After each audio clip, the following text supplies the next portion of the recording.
আপনার হয়তো বহুদিন ধরে কোনো সোনা দানা ইত্যাদি বন্ধক রাখা আছে, কার কাছে রাখা আছে, সে তার ইন্টারেস্ট আপনি গুনে যাচ্ছেন, কিন্তু আসল টাকা দিয়ে মালটাকে তুলতে পারছেন না। আমি আপনাদের কাছে এমন একটা আজকে উপায় বলবো, যেটা করে আপনার রাস্তাটা খুঁটবে বন্ধ, অথচ দেখুন আপনাদের উপার্জন হচ্ছে, টাকা পয়সা আসছে, কিন্তু এমন একটা খরচা পড়ে আছে কিন্তু তুলতে পারছেন না। আপনার অন্যান্য খরচা হয়ে যাচ্ছে, কিন্তু আসল জায়গায় তো আপনি বন্ধক রাখা সোনা দানা তুলতে পারছেন না। দেখুন, একটা উপায় বলবো, শিবলিঙ্গ আপনার নিচে বাড়িতে হবে।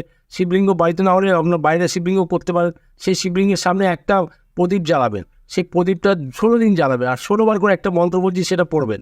আপনি দেখবেন খুব তাড়াতাড়ি যেটা আপনার রাখা বন্ধক রাখা জিনিসগুলো আছে সেটা খুব তাড়াতাড়ি তুলে দিতে পারবেন, আর আপনার কোনো অসুবিধা হবে না, টাকা পয়সা ঠিকভাবে আপনি ব্যবহার দিতে পারবেন। সেটা হচ্ছে কি, মন্ত্রটা হচ্ছে ওম মণিভদ্রায় নমঃ। ওম মণিভদ্রায় নমঃ। ওম মণিভদ্রায় নমঃ। শুধু এটাকে 16 বার করে বলুন, আর তার সাথে দেখুন আপনার যে রাখার সোনা দানা সব ফিরে আসবে আপনার কাছে।